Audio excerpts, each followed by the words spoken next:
For 40 years, photomarathons have been great success in cities all over the world, although they are usually limited to a single municipal area. These limitation of these current times inspired us to develop an online international photomarathon, which is open to participants from all over the globe.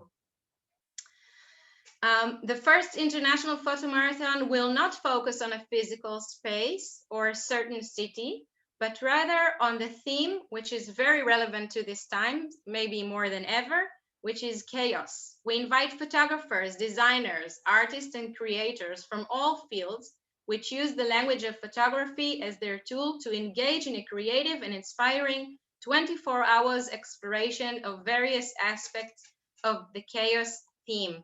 And we have a very special expert for this theme with us today, which is Inbal Arieli, and I'm honored and very happy and excited to be the one to introduce her. So Inbal Arieli, a serial entrepreneur and a tech influencer, author, and a global speaker, born and raised on hummus and chutzpah, transitioned from Israeli Defense Force Elite Intel Unit 8200 to leading executive roles in the business tech sector. Currently, she is the founder of Synthesis, a leadership assessment company, and her recent business book, Chutzpah, Why Israel is a Hub of Innovation and Entrepreneurship, was published in the US by Harper Business and is translated to various languages. It won the 2020 award of Best New Entrepreneurship Audible book in the US. Arieli was featured as one of the 100 most influential people in Israeli tech. Please welcome Inbal Arieli. We're very happy that you're with us today. Thank you. Thank you very much, Michal, and hi everyone. I'm very happy to be here with you today as well. So I know we have people from all around the world. So we are joined by people from Israel, but also from, we saw Belgium and Italy and Germany and the United States and Canada. And I'm here, somewhere here in Tel Aviv at my home COVID office, if you want. And the past year for me has been a year of exploration or deep exploration of what chaos means to me. Now, I want to share with you a little bit about my own journey and of course connect it to your personal journeys and observations all over the world, but also explore a more general topic of the skills for the future. And I'd like to start actually with inviting you to my playground, my sandbox, if you want. And this is the Israeli tech ecosystem. So I've gathered for you a lot of data. Overall, the bottom line is that Israel of 2021 is positioned as one of the leading hubs of entrepreneurship, of innovation, of technology in the world. Now, we hear a lot, for those who read the economic media and follow tech innovation, the position of Israel is not something that has happened just in the course of a couple of years. It's something that has evolved and built over the past decades. But it's fascinating to see how mature and how well developed the small, okay, very small in scale, but very large in influence, the tech ecosystem in Israel is. And what you have here are different data points. I'll really rapidly go over them. So the first one is that Israel has the highest density of startups in the world. We're speaking one startup for every 1,400 people, and that is the highest density. So there are a lot of startup innovation, there are a lot of new businesses, there's a lot of entrepreneurship happening in Israel. But it's not only that. In terms of innovation, as you can see from the Bloomberg Innovation Index, Israel is also ranked relatively high in terms of investment in R&D, okay? Actually, in R&D intensity, which is one of the elements when looking at the innovation index, Israel is #1 in the world. So there's a lot of innovation happening, bubbling from startups and entrepreneurship, but there's also a lot of strategic investment in innovation. The bottom slide here, the bottom infographic here shows that strategic investment. And what we see here is the percentage of investment in R&D as part of the GDP, okay? Israel and South Korea are actually switching first and second place for the past 5 years. They're very similar in the percentage of investment in GDP, but they're very different in how they do that. Because most of the investment in R&D in South Korea is governmental investment, and most of the investment in Israel is actually private investment. And when you look at the numbers of venture capital, of funding, of innovation and tech startups, Israel of 2019, 2020 is keeping the same trend, actually attracts more venture capital per capita than any other country in the world. And the numbers are, every year there's a new record number, and the numbers are very, very high. In addition, what's very interesting, and in a second you'll see everything will connect to the topic of our conversation, Israeli innovation is also very diversified in a variety of fields.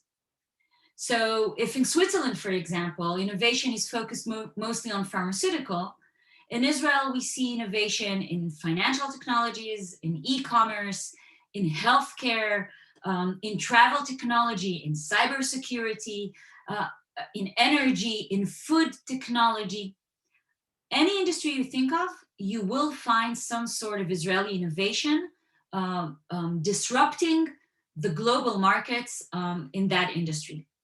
And that is why over 350 multinationals, the giant technology conglomerates and players in the world have chosen to start their R&D offices in Israel. All of the big names that we all know. But that is all happening in a tiny population of only 9.1 million people and with only 300,000 employees.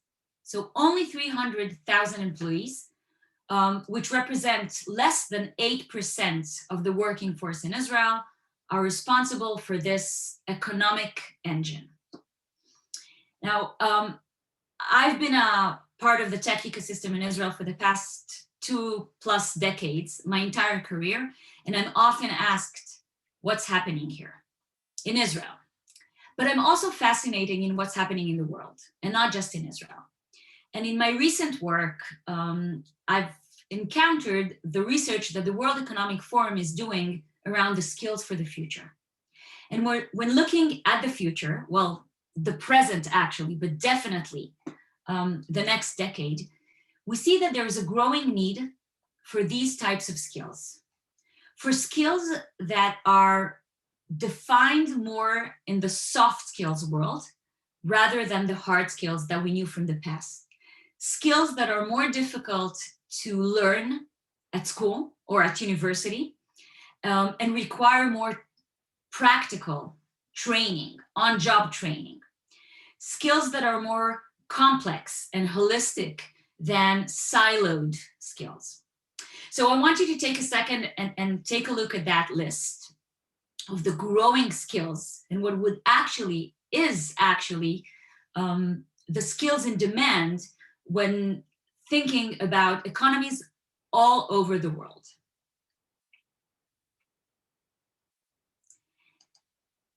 Now, I'm often asked, what's happening in Israel? What's the miracle, right? And what is the secret sauce in Israeli economy that such a small country with such a relative small workforce in proportion has been capable of generating so much innovation and attracting so much venture capital and influencing global markets around the world? There is one typical answer which is given to that question. And that answer is usually the military. So I myself am a graduate of a unit called 8200, which I assume all Israelis in the audience have heard of. It's just one example okay, of the role that the military plays in innovation and the entrepreneurial mindset that comes out of the military in Israel. However, and this is where our journey today actually begins, I do not believe that this is the reason for the differentiator and the catalyst of the Israeli tech ecosystem. I actually believe that it starts at a much, much, much younger age. So this is me, 1978, you can do the math, in Beersheba, south of Israel, super, super typical Israeli childhood, okay? Born to parents who immigrated from 2 countries, happy childhood. But at the age of 4, we moved to Switzerland. We moved to Switzerland because of my dad's work. He was a diplomat. And I was enlisted into the International School of Geneva. You know, before I tell you my personal story and connect it, since we are a global audience, and since we are speaking also about photography, I found this quote by Marcel Proust, the French philosopher, which I personally love. So we're talking about innovation today, we're talking about photography. Marcel Proust says that the real voyage of discovery actually consists not in seeking new lands, but seeing them with new eyes. And what I want to do in the next 15 minutes is to provide each one of you maybe a different lens or a different set of eyes to look at things that you've probably encountered around you, whether you live in Israel, whether you live elsewhere in the world, anywhere, and think of these moments with a different set of eyes.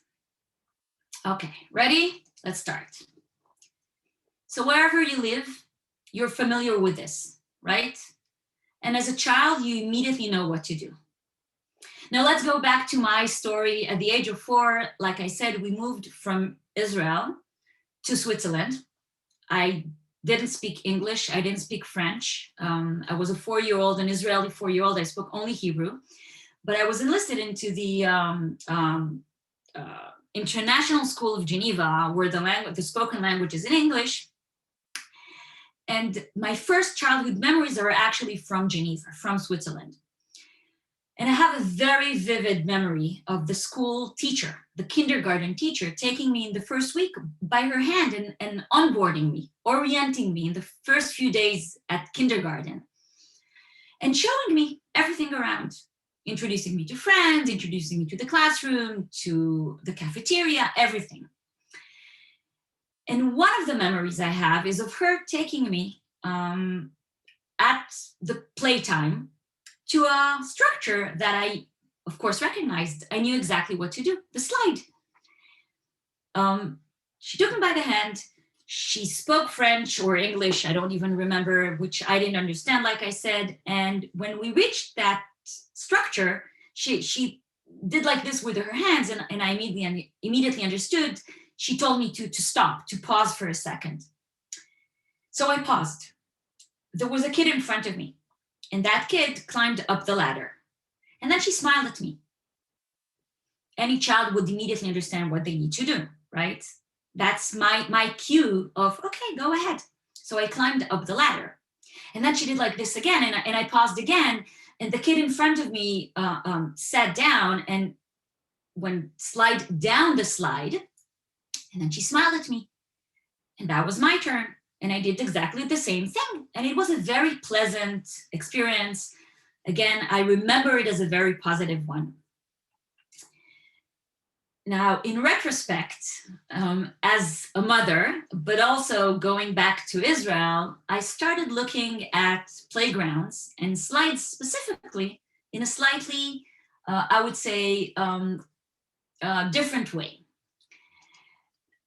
So my friends who know that I'm kind of obsessed / interested in playgrounds and signs in the world started sending me photos of signs of playgrounds. So take a look at this sign. This is from Croatia, if I'm not mistaken. And again, typical playground, same facilities in any playground around the world. A basic slide, maybe a carousel, the things we all know exactly what to do with. And the kids know. But this sign shows what you're not supposed to do. So no ice cream because it's messy and slippery, no riding the bike, it could be dangerous, don't bring your pet, don't bring glass bottles, it's dangerous for the kids. But there's something that I actually don't know what you're not supposed to do because they took off the sign. But there's an additional thing here, and that's the central bottom sign. There's a kid doing something which is forbidden. Now, if I could ask you, and I do that sometimes when I show the sign, I get different answers of what is forbidden to do here. Some say it's forbidden to climb up on the slide. Others would say it's forbidden to lay down and go down the slide. Nobody knows really exactly what they meant. But what's obvious is that you're not supposed to do these types of things. You are supposed to use the slide in a very specific way. There's a best practice. And that best practice is exactly like in Geneva. Climbing up the ladder, sitting on your butt as a child, waiting, going down the slide. It's like classical music. There's a rhythm to it. There's predictability to it. There's certainty in the process. That's the best practice. Now, welcome to Israel. Because in a typical Israeli playground, you will not see that. And I see some faces smiling here. I hope that I immediately took you right in your minds, in your visioning, 4 o'clock in the afternoon in a typical Israeli playground. It would look completely different. The kids are the same kids. Statistically, they are as smart, as creative as any Japanese, any Swiss kid, any kid from Rwanda or from the United States. Okay, statistically, the same kids. But the environment, their parents, their educators, their babysitters are actually enabling them to act in a different environment, or are expecting different things from them. Because in an Israeli typical playground, you'll see a lot of noise. There'll be kids running in all directions. One will be going up the slide like here, climbing the slide, while another will try to go down the slide, and there's a conflict created in a minute. It will be extremely chaotic to the outsider's look. So if my Swiss kindergarten teacher would come and watch what's happening in an Israeli playground, I think she would get probably something between stressed and anxious. Now, are there more injuries in an Israeli playground? Statistically, no. But the kids are the same kids.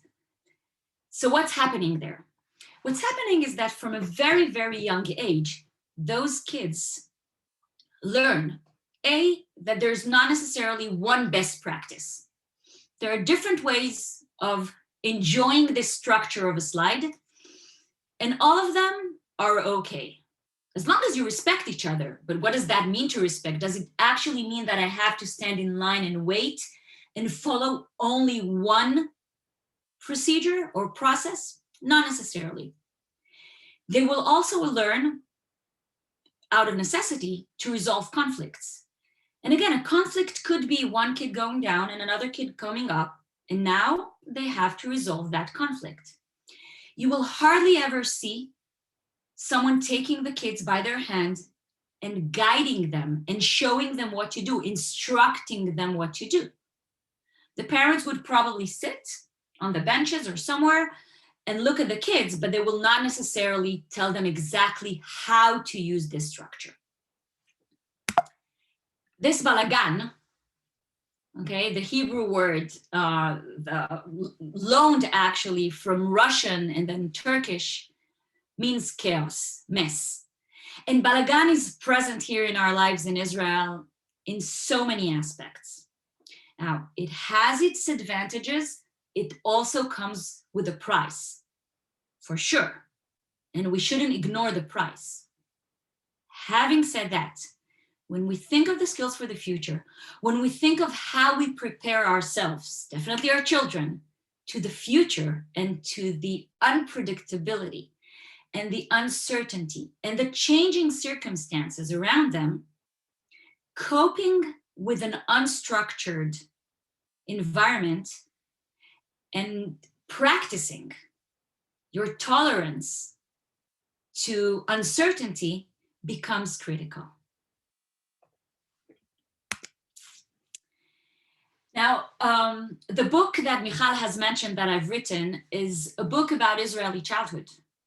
It actually follows Israeli childhood from a very young age, all the way from infancy, all the way throughout the childhood journey at preliminary school, and then teenage years, and then the military service and the big military, the big trip after the military. However, HarperCollins, the publisher, has decided to publish it as a business book. And you may ask yourself, why? A book about Israeli childhood, how come this is a business book? Because it actually portrays and demonstrates how different settings and different environments and approaches in an environment can actually influence those skills that we all need today. And some few additional examples that I want to give you here. So when we think about the Israeli military or the gap years before the Israeli military, national service, which is becoming more and more popular in Israel, we're speaking about 17 and a half, 18-year-old kids that are screened to hold positions and with a very, very short training process, be actually active in these positions where they lack the background, the credentials that in other places their equivalents in the world have. So an example for 8200, our counterparts of this unit are the NSA professionals in the United States.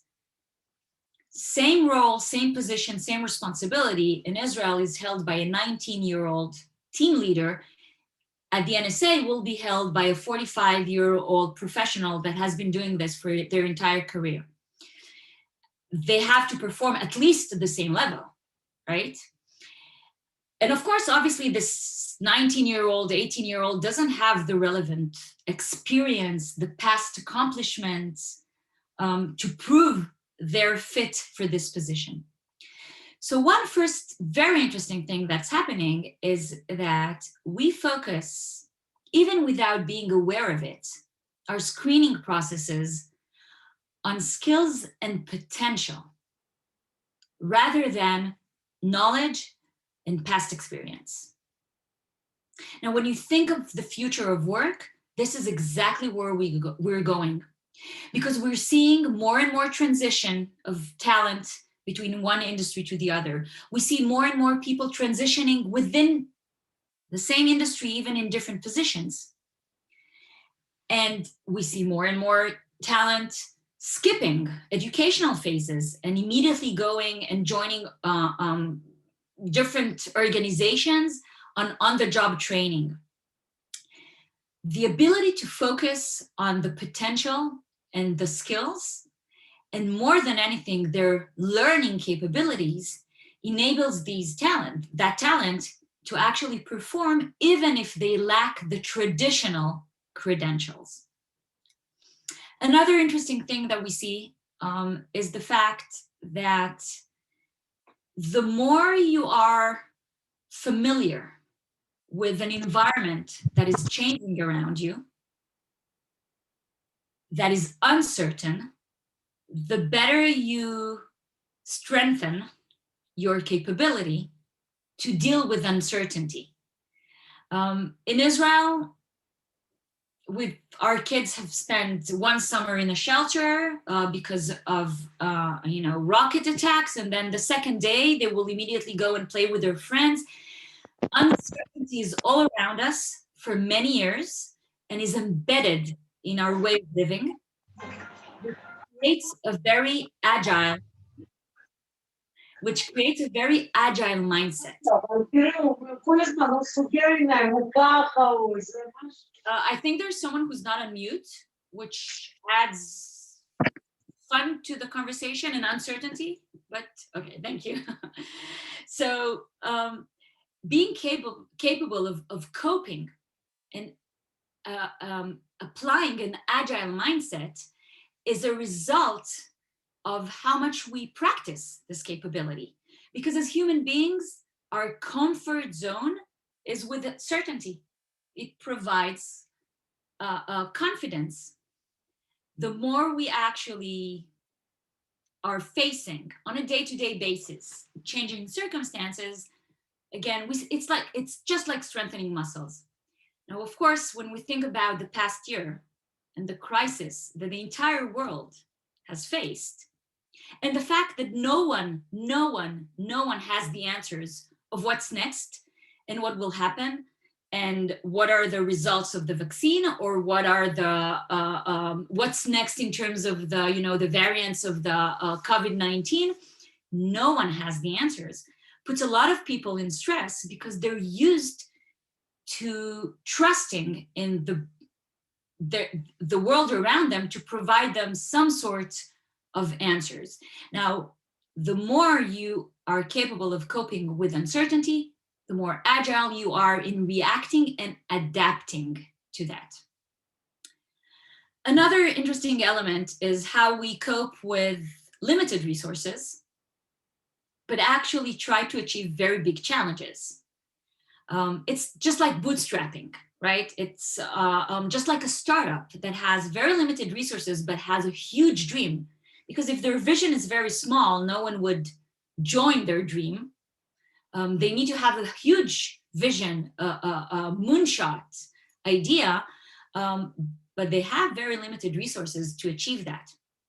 And that tension actually requires to do optimally what's best, what's optimal at any given moment with very limited resources, and it requires a lot of creativity. Another trend that we see, definitely in the Israeli military, but not only, and we see in more and more organizations, Netflix, the organization being one which is a great example for that, is organizations moving to a flatter hierarchy. If we were used in the past to have organizations with a very clear pyramid to them, business organizations have now realized that the flatter the hierarchy is, if you're capable of creating the right processes for information transfer, the more optimal that information moves from one person in the other in the organization and up to the decision makers. And if I have to choose one additional thing to focus on, because I do want to leave more time for questions, is the notion of getting stuck. So almost everywhere in the world, our education systems, including in Israel, are actually encouraging us to know more and more and more and more. And we're usually rated, right, even in grades at school, based on what we know. What if we flipped the order and we said, actually, and there's this saying, knowledge is power. What if we completely changed our mindset and said, actually, not knowing is more powerful than knowing? Because by not knowing, and by being humble that we actually don't have the answers, with a proactive approach and motivation to actually know, we are in a constant movement towards exploration, towards finding more answers, toward learning even more. So think of it, if our kids were rated not based on what they know, but based on what they don't know, we could much easier see the delta, their change, their evolvement from what they did not know to what they already know, and motivate them to the next step. Again, 8200 is a great example in its training courses to an environment which encourages, without saying so, by practice, encourages actually not knowing and admitting that we don't have the answers for everything. For Intel work, thinking that you know everything is actually the biggest enemy. By being humble and admitting that you don't have all the answers, you keep looking for them. And I think this is something that, again, is very, very relevant to nowadays. We don't have the answers for everything. We just don't have them. I wanted to show you this image of, again, a moment. Now, I'm not a photographer, a professional photographer, not even a hobbyist photographer, but I do like to, find moments and see something special in them. So when looking at this image, some people tell me, okay, we see, a group of soldiers. When I ask non-Israelis what they see here, they will typically tell me that they see disrespect. So look, for example, on the soldier on the left, okay? Just laying on the ground, speaking to his friend who's smiling behind the commander. Some would see disrespect here, but there's something else here. It's not actually what's the dynamics of this image. There is a clear dynamic of conversation here happening. There's the commander debriefing the team. They're all mixed together, officers, regular soldiers. We talked about flat hierarchy. There's formal hierarchy, but this image shows how flat actually the hierarchy is, because the soldiers and the officers are blended together. The commander is facing some of the soldiers in front of him, but there are also some in the back, okay? Does that influence the essence of what's happening in that 10 minutes of debrief? No, it's not. Because the essence is about, let me explain something to you. I want you to listen and understand it. And then ask me questions if you have, tell me your opinion. Be very proactive and engaged in what I'm telling you, not just a disciplined listener. We have in Hebrew, someone who's not on okay, I'll continue. We have in Israel, someone is speaking about the army there.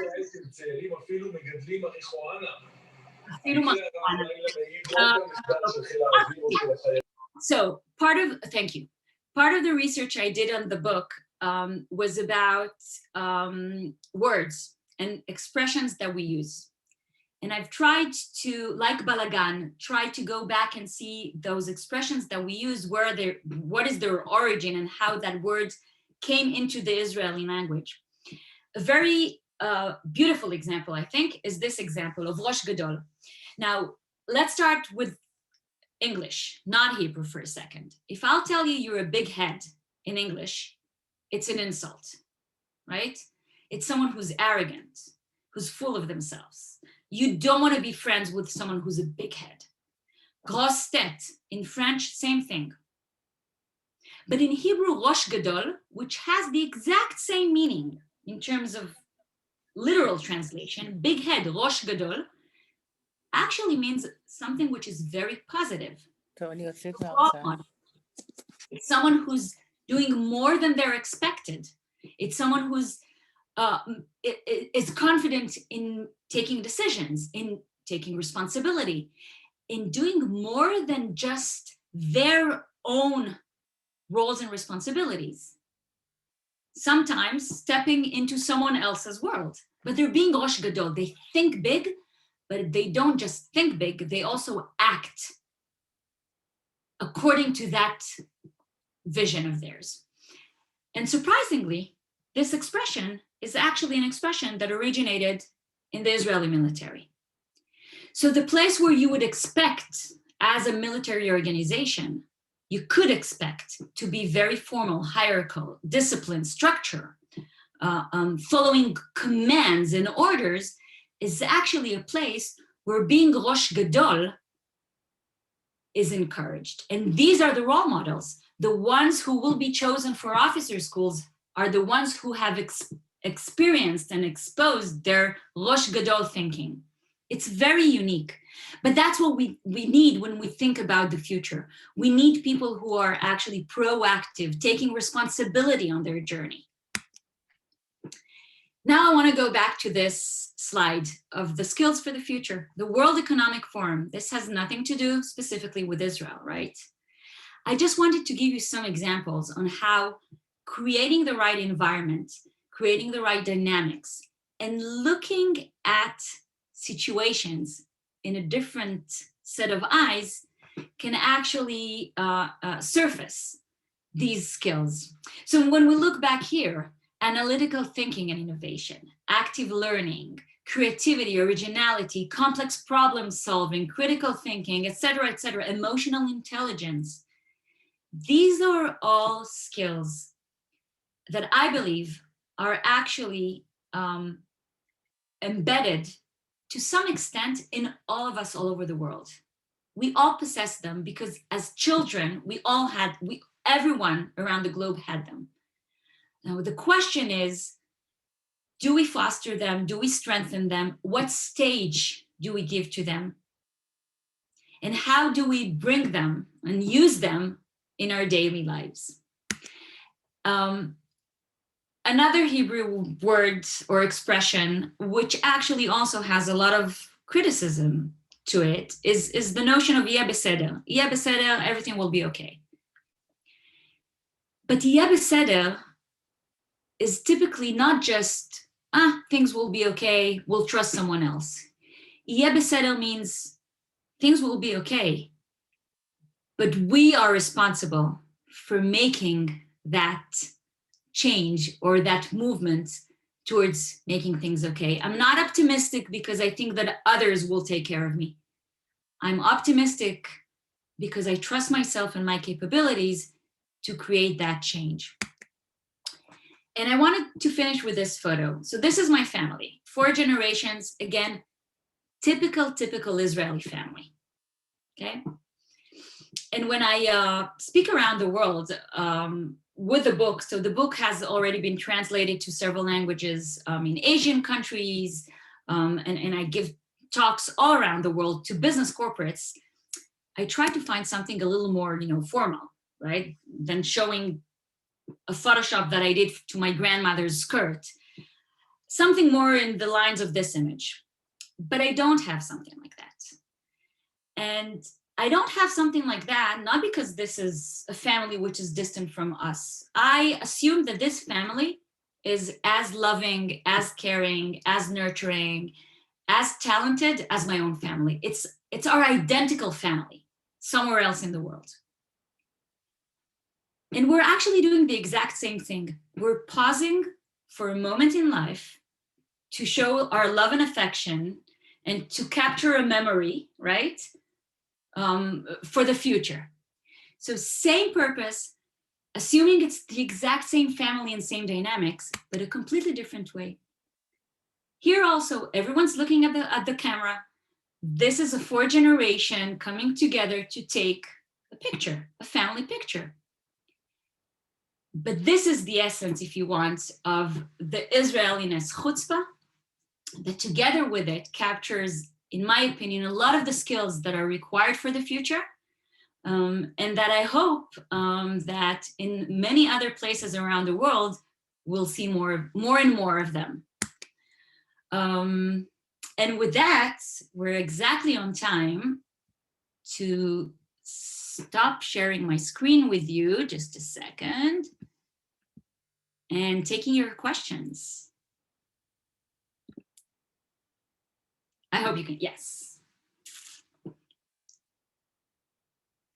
You must have questions after a talk about asking questions. Yes, so at first, Inbal, I wish to thank you. It was very interesting, fascinating. even as an Israeli born and raised, to look at things this way is very enlightening. Maybe people need some time to think of the questions. So I would like to go first, if that's okay, and ask a question that is related to the Photomarathon, and to ask if you're predicting that Israeli photographers might show different photos than maybe international photographers. Maybe there will be more chatzufim, or I don't know, bold in a way. I know you are not a photographer in your profession, but you love photography, and maybe you can predict something regarding that issue. Sure. So the way I think of chaos is that chaos is actually on a daily basis, anywhere in the world, is all around us.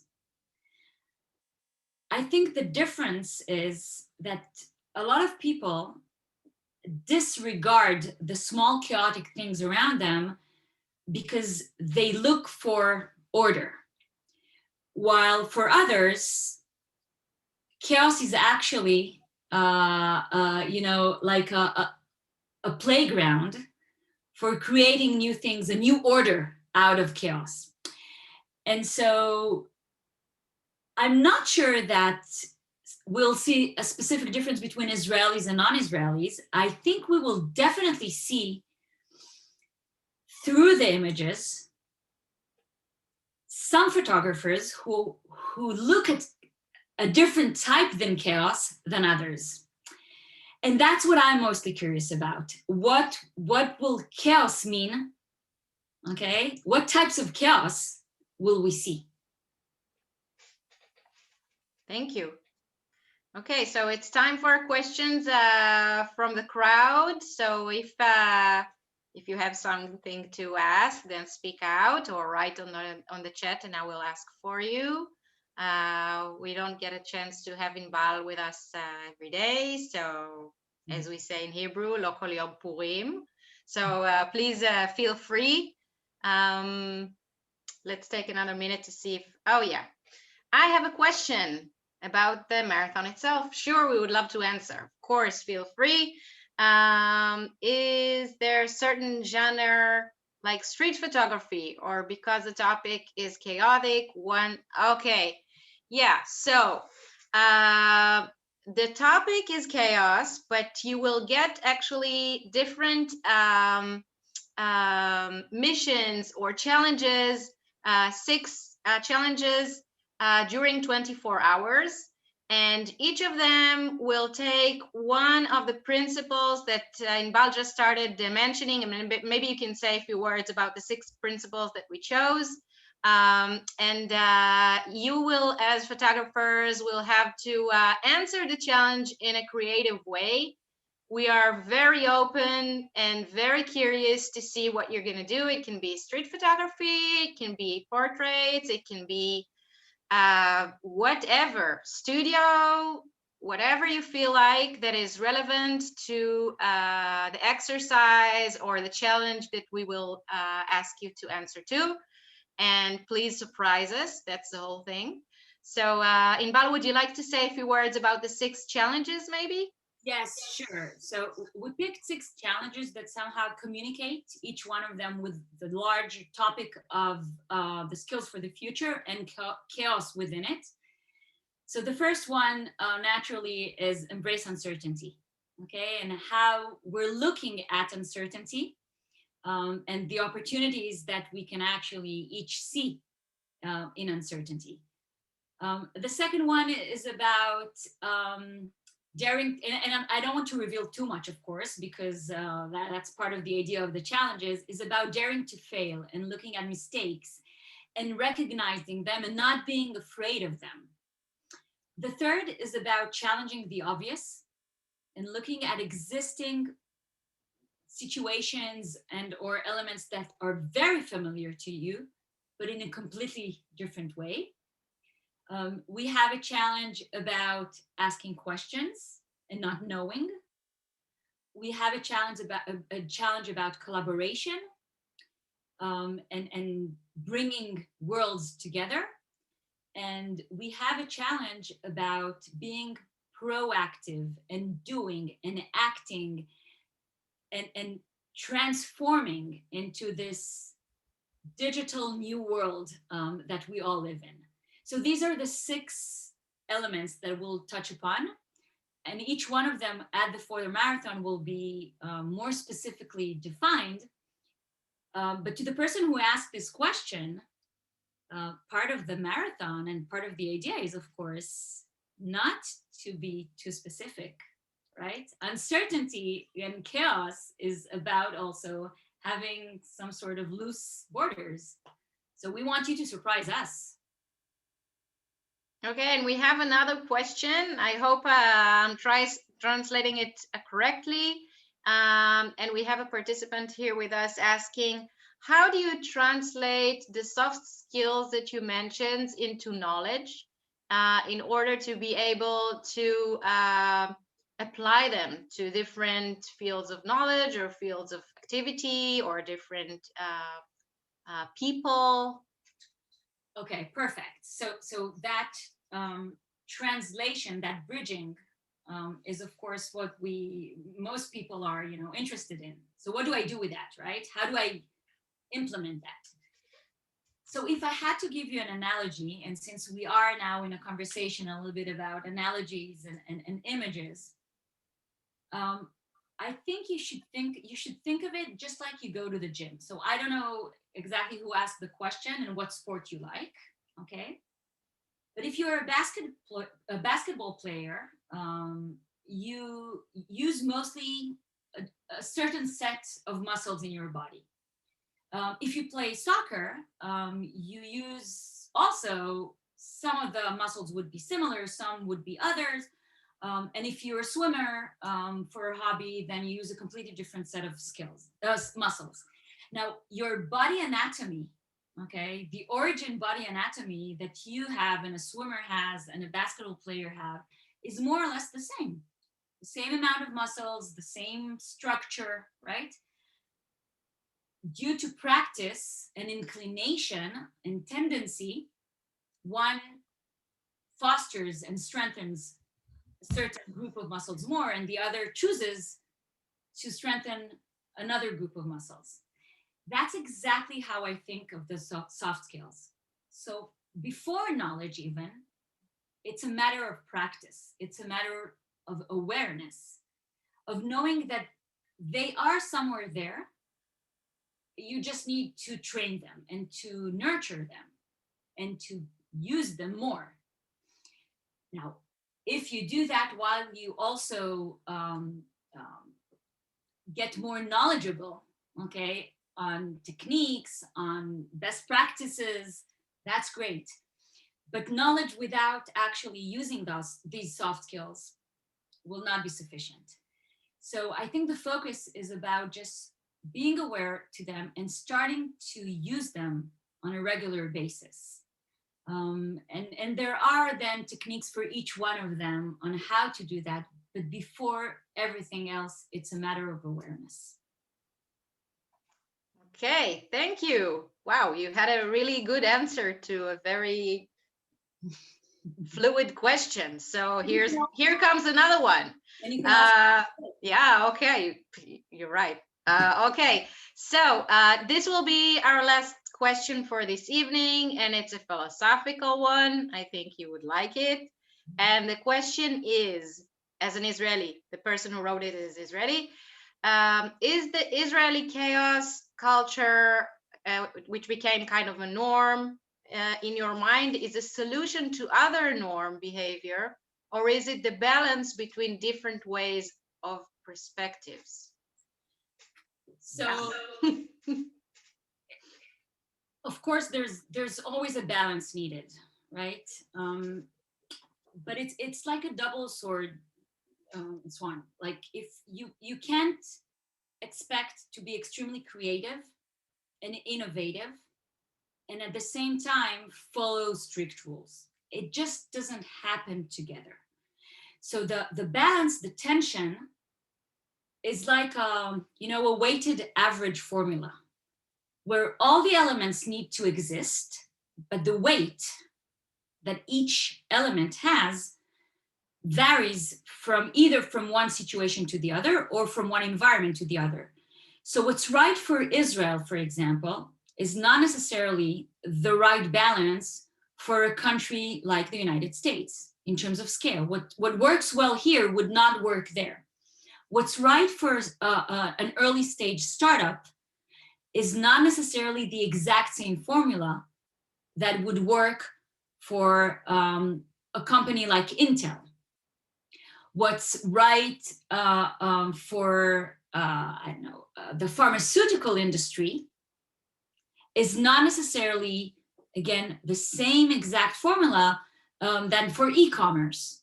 So my personal belief is that we need to think of ourselves and train ourselves to have a holistic toolbox, a holistic set of skills, and use each one of them according to the situation with, yes, a tendency that we each have. Not everyone is an entrepreneur.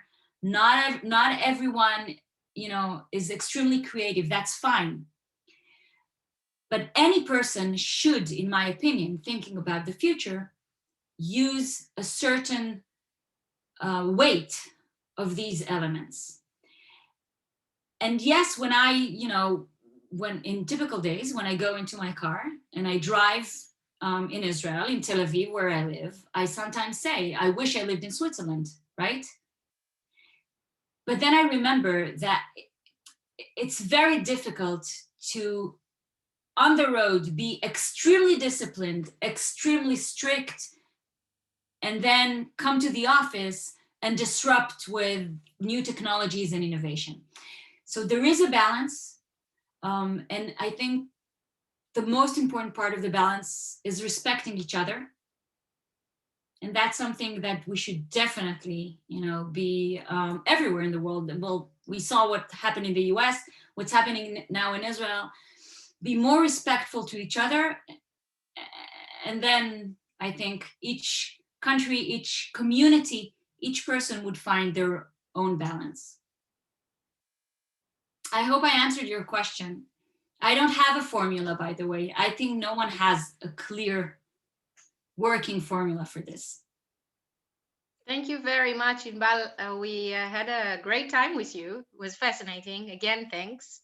Thanks, everyone, for joining us. We invite you to join the Photomarathon. You can join us online through going to the Photo Israel website, and then just click the International Photomarathon and join us. We would be honored to have you with us and to see how creative you become when the balagan is starting. So thanks a lot, everybody. Inbal, thank you, and have a great evening. Bye-bye. Stay safe and healthy. Thank you, Inbal. Take care. Thank you. Thank you very much. Bye-bye. Thank you. Bye-bye.